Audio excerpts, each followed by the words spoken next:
ایک صحابی تھے، ان کی 4 بیویاں تھیں، عتبہ نام تھا۔ تو آپ کو پتہ ہے یہ بناؤ سنگار سے عورتوں کو زیادہ دلچسپی ہوتی ہے، اچھی خوشبو کہاں سے ملتی ہے، بناؤ سنگار کا سامان، تو عورتیں ذرا اس کے اندر اپنے آپ کو ذرا اگلی صفوں میں سمجھتی ہیں، اور چلو اچھی بات بھی ہے، اپنے خاوند کے لیے اگر کوئی عورت بناؤ سنگار کرے تو باعث اجر ہے اس کے لیے۔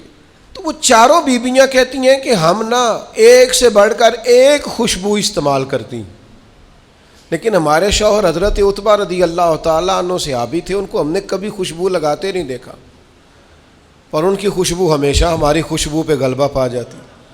تو وہ صحابیات 4 کہتی ہیں کہ ہم ٹٹولتی تھیں، ان کی جیبیں دیکھتی تھی، خوشبو کہاں سے لاتا ہے، پر خوشبو کوئی نہیں، جسم بڑا مہکتا ہے۔ ہم نے بڑی کوشش کی، 4 نے مل کے، 4 بیویاں، سمجھ نہیں آتی تھی۔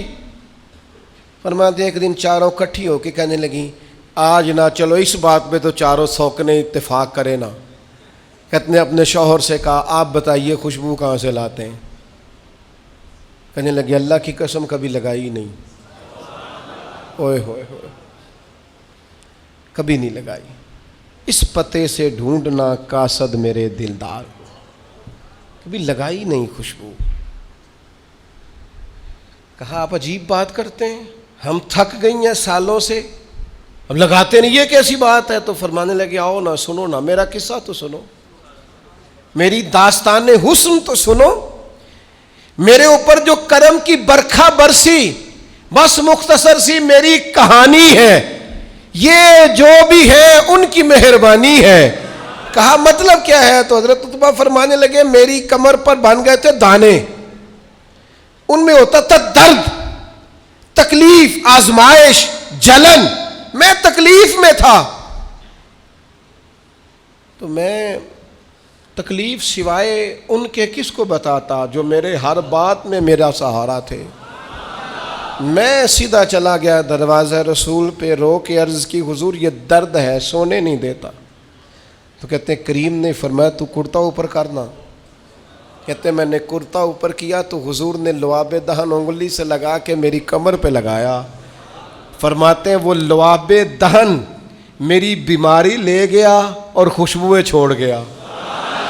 میں جیسے جیسے غسل کرتا جاتا ہوں خوشبو بڑھتی جاتی ہے، تازگی بڑھتی جاتی ہے۔ نہ سمجھ آئے تو مدینہ جا کے دیکھو، مسجد نبوی میں بیٹھ کے دیکھو، جاؤ حضور سید عالم کے شہر نور کی گلیوں سے ہو کر جا کر دیکھو، عرصہ ہوا طیبہ کی گلیوں سے وہ گزرے تھے، اب تک ان گلیوں میں خوشبو ہے پسینے کی۔ جا کے دیکھ لو، نظارہ کر لو۔ اللہ تعالیٰ نے حضور کا سراپا ہی ایسا بنا، یہ حضور کے دست مبارک ہے نا۔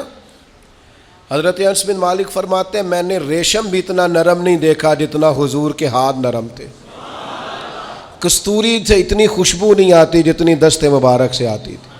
اور فرماتے ہیں عرب کی گرمی بڑی مشہور تھی، میں حضور کے دست مبارک ہاتھ میں لیتا تو برف سے زیادہ ٹھنڈے ہوتے۔ اتنا اللہ تعالیٰ نے محبوب کو معنویت کے ساتھ سجایا، سنوارا، کمال ہو گئی۔